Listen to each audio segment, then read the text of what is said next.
我哋第一集嘅拆解人類 On Air。咁咧呢一個系列咧，我哋會嘗試用簡單嘅心理學啦，我哋去拆解人類咧點解要咁做。今次第一集咧，我哋就係會講一啲日常嘅話題，就係點解有啲人咁乞人憎，咁中意已讀不回呢？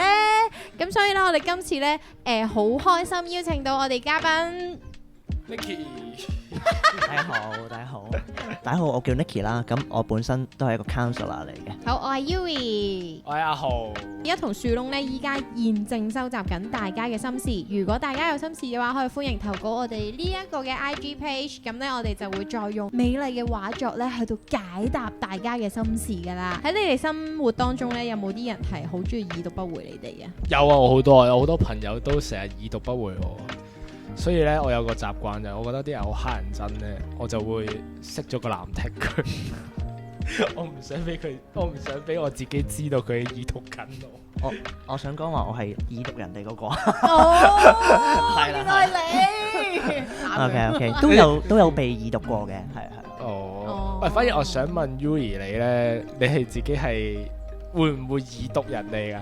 我通常唔會嘅，我就算唔知應佢咩好，我都會俾個 sticker 佢。咁如果係人哋已讀不回你咧？我都會睇邊個咯。如果普通朋友我就冇乜所謂，但係如果係好 friend 嗰啲，咁我就應該係我會有啲不安嘅，即係我會諗緊死啦，我咪講錯啲乜嘢咧咁樣咯。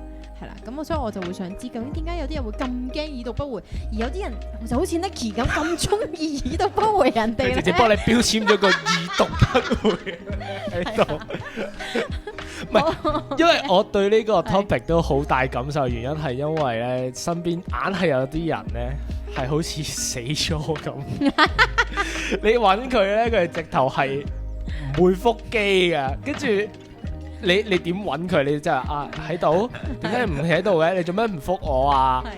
我想講嗰段對話咧，唔係嗰啲好扯嗰啲人，即係我唔係一個鐘頭入邊揾人3-4次，我係分咗幾日去揾佢，佢都係可以冇到嘅，你明唔明啊？佢呢個笑聲咧，似乎阿 Nicky 係呢一類人喎，你講下先。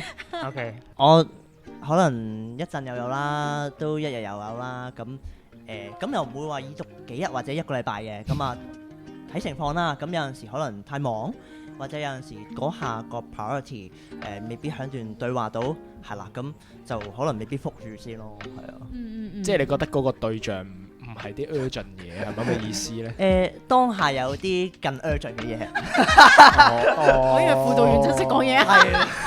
如果平時俾 Nicky 已讀不回開嘅朋友，可以知道佢心入邊諗嘅。我而家淆底啊，say sorry 先咁樣。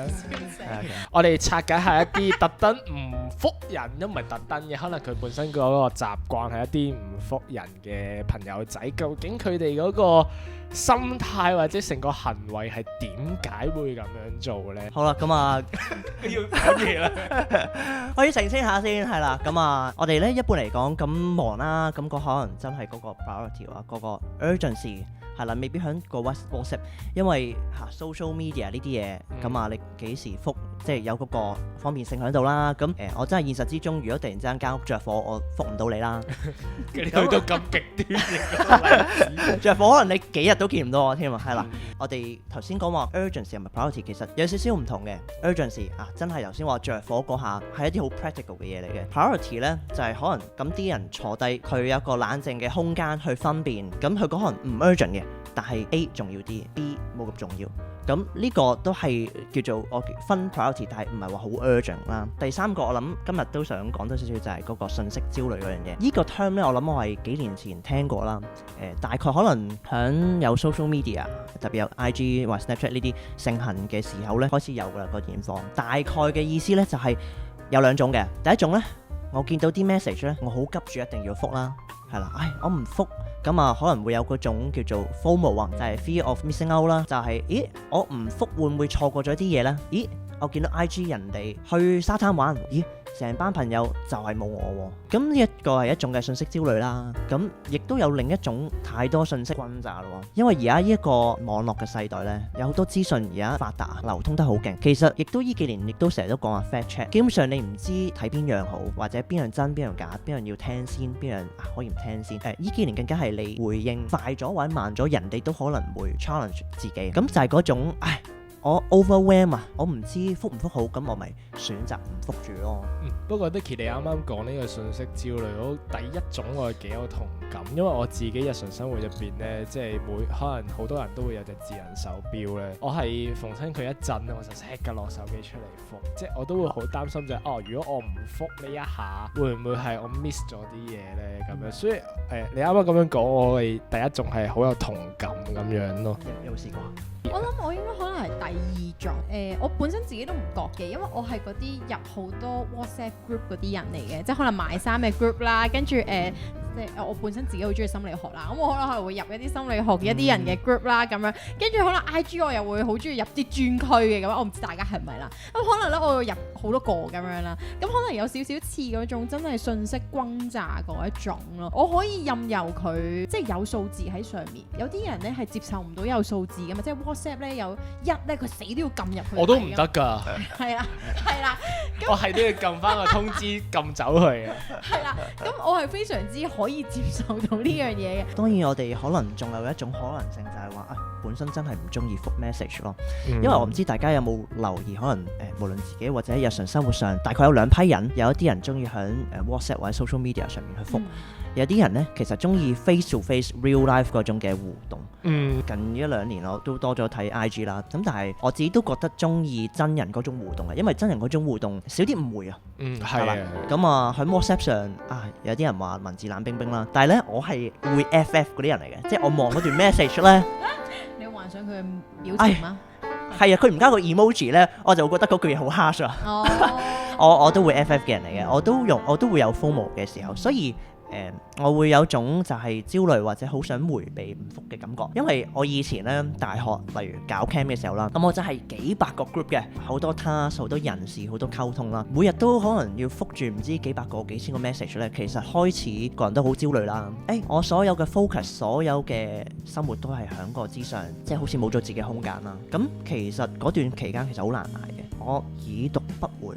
係啦，會唔會有嗰個焦慮或者迴避嗰種狀態咧？咁咧即係第一種咧係講緊即係心目中係點都有個次序啦，咁樣 urgent 啦。咁可能第二種就係嗰種信息爆炸，好驚 miss 一啲嘅嘢。或者可能有啲人直接 ignore 咗佢，即係佢多啊嘛。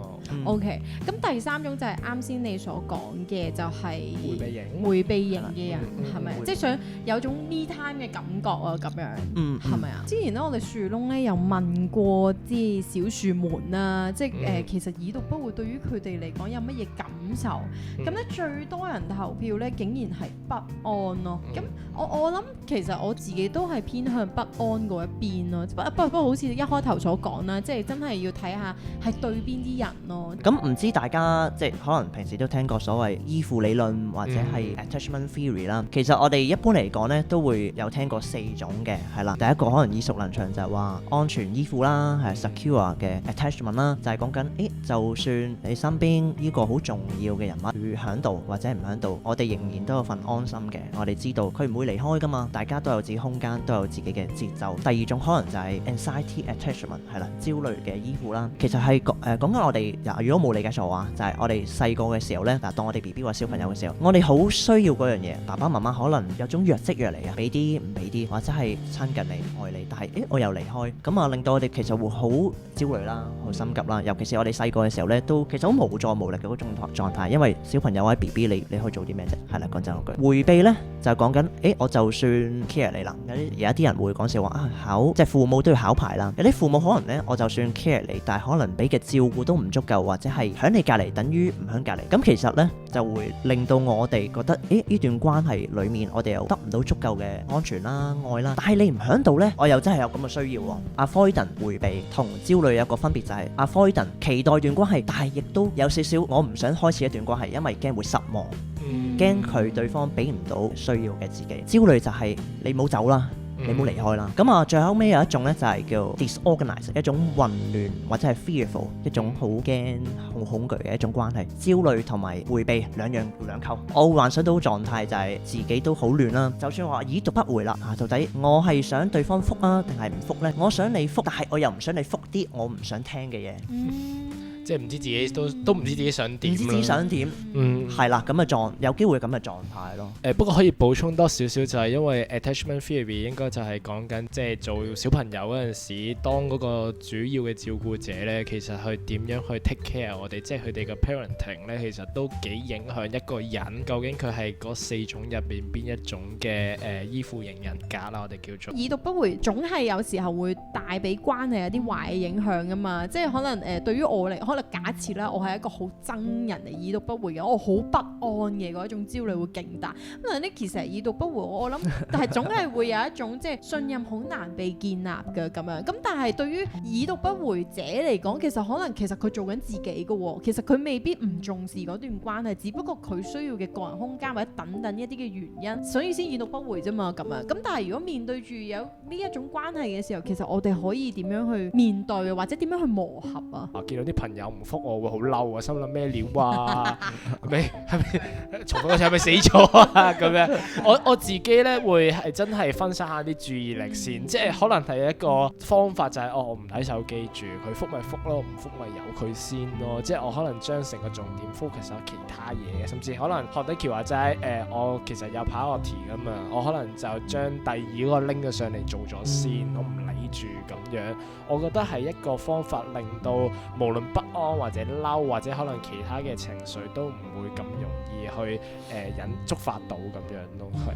其實我覺得 Jason 講嘅，即係你係直頭即係表達緊成個社會個趨勢係咪現象啦？係啦，你話 Gen Z 或者甚至乎 Gen Alpha 資訊好發達啦，大家基本上 WiFi 係嗰個叫即係啲人講笑話求生理論係啦，最低嗰個金字塔冇 WiFi 冇 WiFi 係生存唔到嘅，要有 WiFi 先再食嘢。其實大家都依賴咗或者係 focus 咗喺 social media 上面啦。咁啱啱呢幾年疫情啦，其實大家更加好 focus 呢樣嘢。人始終都係一個群體生物，靠 social media 其實都唔係好連結到，因為始終呢個唔係我哋身體嘅結構啦。我哋疫情呢幾年靠住 social media 都會大量嘅抑鬱症狀嘅個案數字啦，傷害自己啦，係啦，有好多呢啲數字飆升，其實係因為嗰種孤單感啦、自我隔離啊、self isolate 啊。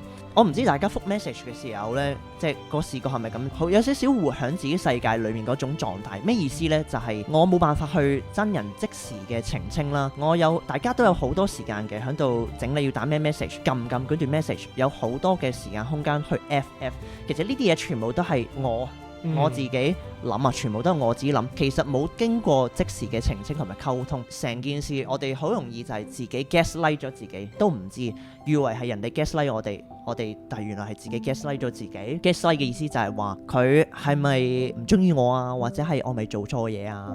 頭先佢啱啱 Jason 講緊話，對方唔覆係啊，其實都係一種 silence 嚟噶嘛。佢 WhatsApp 上 dead air 我，咁點我仲講唔講好啊？定係講多少少嘢佢會俾 attention 我呢？係啦，全部都係自己角度。不過呢個應該都係一啲即係可能我哋啱啱都講數碼世代一啲唔好嘅一啲傾偈嘅方法，因為其實即係我哋 face to face， 我哋可以留一啲 non-verbal 嘅語言咁樣，咁但係調翻轉我哋靠文字，即係啱啱我哋喺鏡頭後我哋都有分享就係你打少個感嘆號，你打少個 emoji，我都會開始亂諗，或者我開始會有啲嘅內心世界咁樣。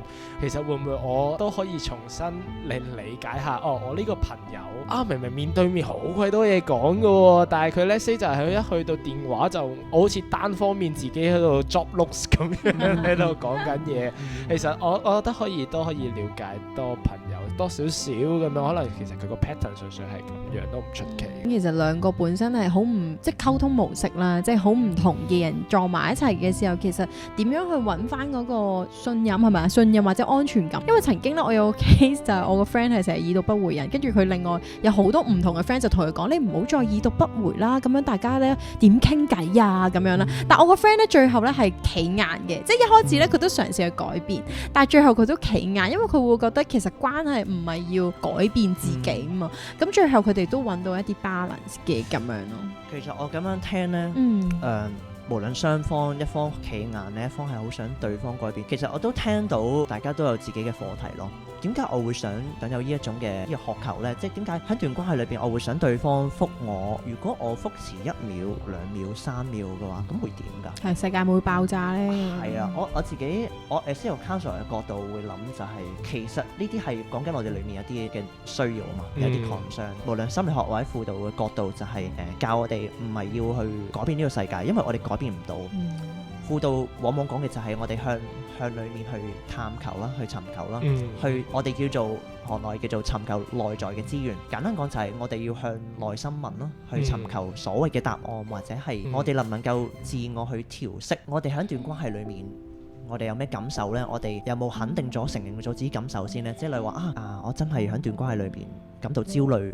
我真係覺得不安，自己首先有冇承認過，或者係自己去接納呢啲情緒先。我哋可能好容易會去到個位就係你俾安全感我啦，你俾啲嘢我啦，但係咁我哋自己有冇一個 deadline 或者一個時間俾自己，就係咁我會唔會攞啲空間攞啲時間去學習，慢慢叫做滿足翻自己嘅需要，或者係我唔知會唔會有啲傷口啦，以至到人際上我更需要覆我呢？係始終關係即係都係彈性㗎啦，即係唔係我自己想點就點啦，即係都要走入去人哋嘅世界裏面。咁當然對方都要走入我嘅世界啦，即係我哋嘅世界啦。我自己都有一個，因為啱啱聽完就係成個宏觀上邊，即係可能睇數碼世代，其實可以有唔同嘅課題，大家去各自處理之餘呢，其實我自己因為我最近都有去認識過一個叫做 emotional focus therapy， 佢成日都會就係同我哋強調就係其實我哋作為人類啦，我哋其實有時成日都會好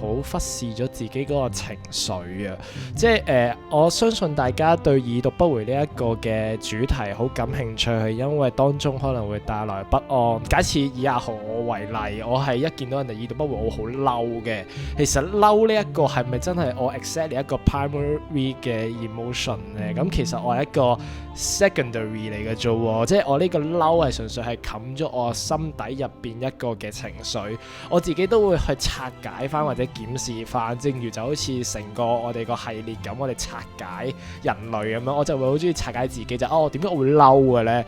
我調翻轉，其實我係好緊張呢段關係，原來我係好失望，即係我同佢可能8年嘅感情都唔值得佢一個回覆，原來呢個失望先係我一個好 primary 嘅感受，即係我覺得呢個emotional scheme 咧，其實係好讓到我哋去知道，其實原來我有呢啲嘅情緒係冇問題嘅，即係係咯，即係可能以我哋之前我哋所有情緒都冇分好同壞，最緊要我哋照顧到呢個情緒或者拆解到當中嘅緣由係啲咩，咁我哋就會對自己個人情緒上邊，我哋都會有一個好好嘅處理方法咁樣。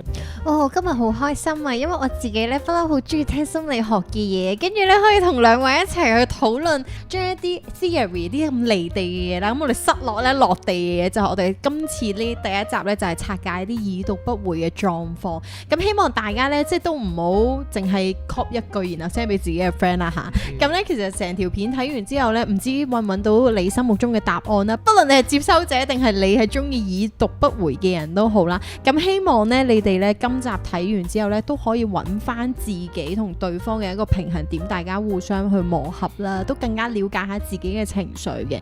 咁咧，我哋好快就會嚟到第2集噶啦。咁我哋下集再見，拜拜。拜拜。